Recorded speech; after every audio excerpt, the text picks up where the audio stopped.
Jones of Infowars.com. And here's our Russell Brand interview live in Austin, Texas.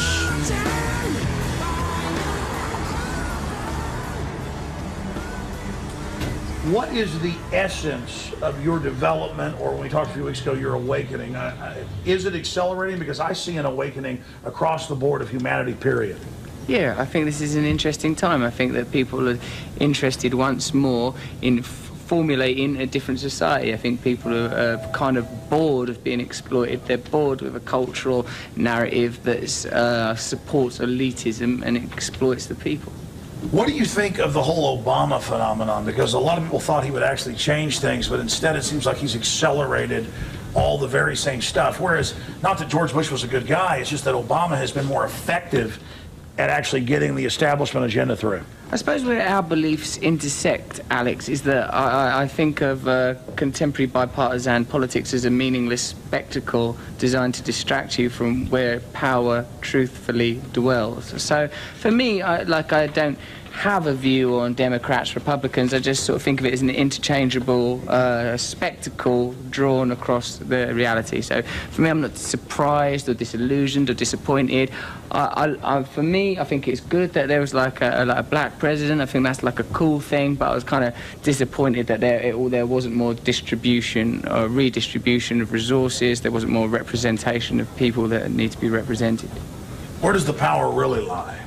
I suppose the power really lies with money in a capitalist society. So wherever there is money and resources, I think that these are the people that are making decisions. This would be my assumption, and I think that politicians, broadly speaking, are the administrators of the agenda and incentives of corporate entities and global entities that are perhaps not accessible or discernible on a sort of a public level.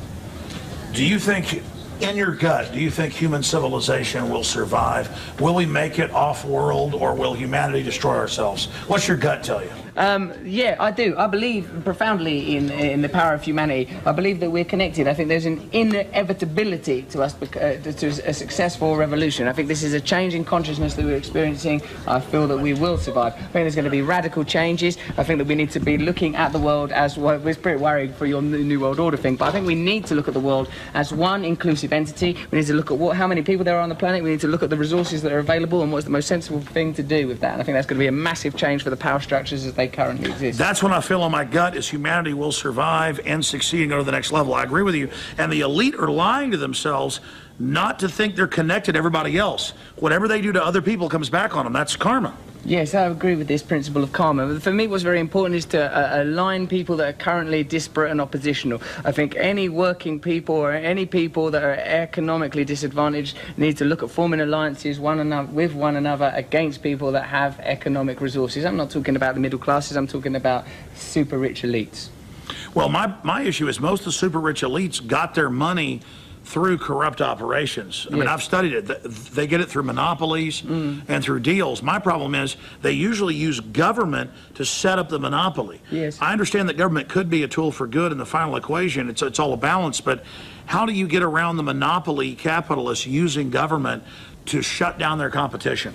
I think like with regulation and with representing the power of people. And I think until people en masse make it clear that they're no longer prepared to tolerate this kind of system, then it will continue. You see that whenever like statements are made about sort of transitioning power, it makes people very, very nervous when people talk about no longer paying the kind of fuel prices that we're used to paying, no longer having to pay for health insurance in the way that we're used to. It makes people kind of nervous. I think that we need to break down the corporations that are controlling this planet. I think there needs to be dramatic, radical economic reform. I agree. So end the monopolies. Yeah, destroy them, motherfuckers. Except for the little top hat. He was always my favorite. The little dog, he's a bastard. Well, listen, I mean, it's easy for me to be on camera with you, but I really wanted to get the essence of where you think things are going. I think we've gotten that. Just a few other questions, Russell. You're a spiritual man, aren't you? Yes, I am. Well, this is what defines it for me. Politics just needs to be the administration of certain spiritual principles. Now, for me, the spiritual principles that are important is that we are all one, we're all together, and every individual's rights need to be respected. And politics needs to be the administration and distribution distribution of those ideas.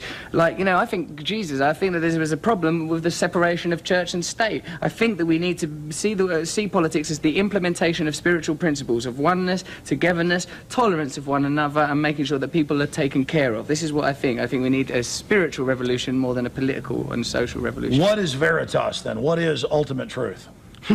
I suppose the ultimate truth is oneness, that this is a temporary illusion, that we temporarily occupy these flesh puppets. We believe so much in our identities, we believe in our individualism, and I talk as a very sort of egotistical man. Look at my hair, look at these bracelets, look at these ridiculous boots. I'm a person who believes in the nature of my own individualism and my own identity. But on a deeper level, I recognise that all these things are transient, and what's important and what's defining are the things that we all share: love, unity, togetherness. As long as we have a cultural narrative that eschew these ideas, that suppress these ideas in favour of negative human traits, greed, selfishness, lust, as long as these ideas are promoted, we will exist in opposition to one another and will be exploitable by corporations that prey upon these negative facets of humanity. Sure, well, it's double-faceted. It's kind of a paradox. The establishment is afraid of the power of the individual, but really they're afraid of an individual that isn't basically part of their whole corporate board. So at the same time, saying we're all one is what they want to push, but it's their false oneness.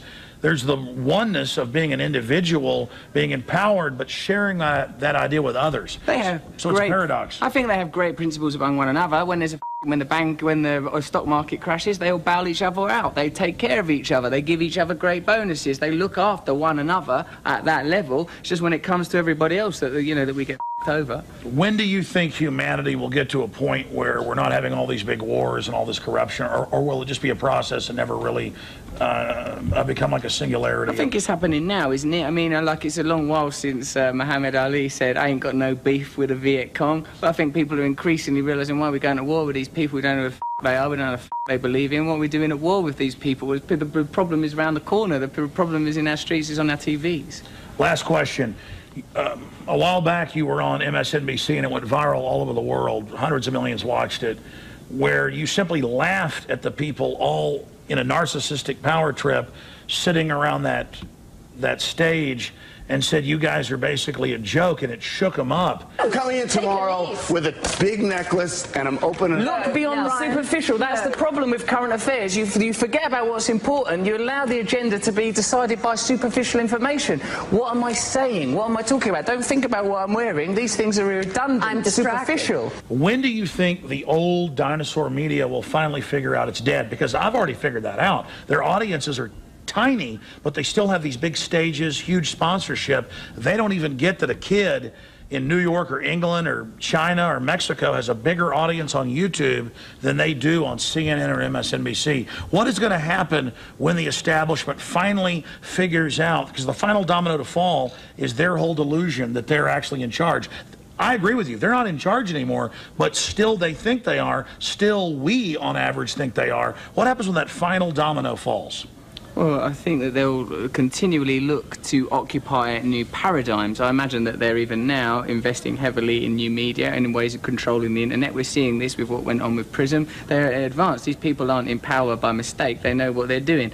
But as long as if people are empowered with information, if people are unified, if people have like a common understanding and prepared to look at what we share, what unifies us instead of what separates us, then the people are invincible. This is the irrefutable truth of the elitist pyramid structures, is when the people are awake, it is impossible to maintain. This is why we need a police force, no disrespect officer, and a domestic army to control populations, because when the people decide this is over now, then it is over now, and we are close to this realization. So the people do have the power, and the power structure realizes that, but as long as we're aware of the manipulation, it's game over. Yeah, this is it's happening now. It's inevitable. We don't have to do anything. We're merely projections of a like it says in the Lord's Prayer, on earth as it is in heaven. Like, you know, there are subtler dimensions, subtler frequencies of which we are the realization. If we become in tune with a different narrative, a different story, if we live as God would have us live, then the world will change automatically. It will just happen automatically. Someone said, I think it might be Prabhupada, that a cave can have been in darkness for 10,000 years, but as soon as the light is put on, as soon as a match is struck, the light is there. So the light is coming. And humanity's coming out of the cave. We're coming out of the cave. It's over. We're coming out of the caves now. We're going to be on the plains. It's going to be a crazy time. We're going to be rocking in furs. We're going to be kissing each other. It's going to be a libertarianism. That's what you're into. Libertarian revolution. As long as it's absolutely egalitarian, Alex. Follow me on Twitter if you want to, at Rusty Rockets, but basically carry on doing what you're doing, being happy in your hearts. All right, folks, that is most of the interview. There's some more that we're going to be airing on the nightly news tomorrow and on the radio tomorrow during the weekday show. Infowars.com, prisonplanet.com. Follow us at Real Alex Jones. And pretty powerful radio show today, talking about the authoritarians and the government telling priests and preachers they can't minister to people in the military during the crisis. I mean, this is tyranny. This is not liberalism. This is oppression masquerading as egalitarianism, the opposite of what we should stand for. All right, folks, Alex Jones signing off. Have a great Sunday night. Are we choosing our own destiny, or has it been pre-selected for us? As we've moved through history, every great leader has had to understand the potential of information. Billions of dollars have been spent, privately and publicly, looking at how to tap into your psyche.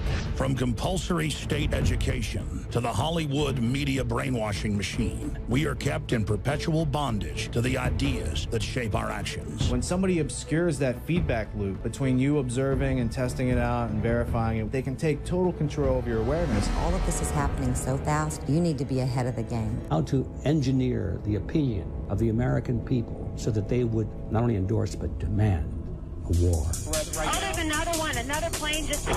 State of Mind, because there's a war on for your mind. Get your copy of State of Mind, the movie, at Infowars.com. And remember, every order at InfoWarsStore.com receives a free Citizen Rulebook.